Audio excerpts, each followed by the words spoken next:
যখন মারা যাব কাটবে ঝড়ের মাস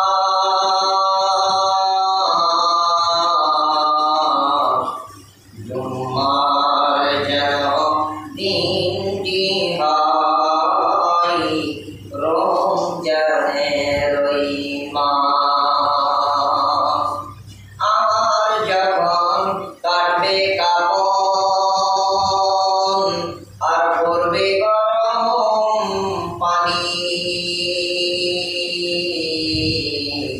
আমি যেন শুনতে পাই ও প্রভু তোমার মধুর বাণী।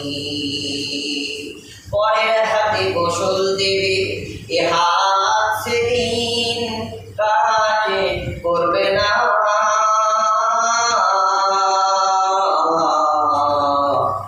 আমার কথা বলবে সবাই, শুধু আমি কথা বলবো না।